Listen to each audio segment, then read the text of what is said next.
Hi welcome to Navaratri series day 1. మార్నింగే 6 o'clockకే లేచేసామన్నమాట. ఇద్దరం ఎవరి పనులు వాళ్ళు చేసుకుంటున్నాము. నాని కూడా నాకు కొంచెం హెల్ప్ చేస్తున్నాడు. బికాజ్ ఒక్కదాన్ని అన్ని పనులు చేయడం చాలా కష్టం కాబట్టి ఇల్లు మొత్తం మాప్ పెట్టేసుకొని బయట కూడా ముగ్గేసేసాను. తర్వాత బ్రష్ చేసుకొని రైస్ కూడా పెట్టేశాను. ఒక పక్క రైస్ అవుతుండగానే ఇంకా నేను ఫ్రెష్ అప్ అయిపోయి వచ్చేసాను అనమాట.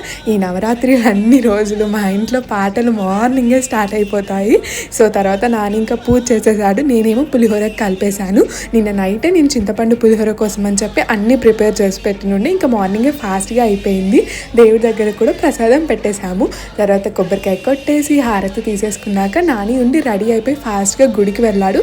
నాకేమో కుదరలేదు, ఇంట్లో ఇంకొంచెం పనులు ఉన్నాయని చెప్పి తను వెళ్ళి దర్శనం చేసుకొని వచ్చేసాడు. తను ఫాస్టింగ్లో ఉంటాడు కాబట్టి ఈరోజు ముందే మండే ఫుల్ పేషెంట్స్ ఉంటారు అని చెప్పి ఒక కప్పు నిండా పాలు ఇచ్చాను. ఏం పర్లేదు తాగు అని చెప్పి ఇంకా అవి తాగేసి మీ ఇద్దరం స్టార్ట్ అయిపోయాము. బాయ్.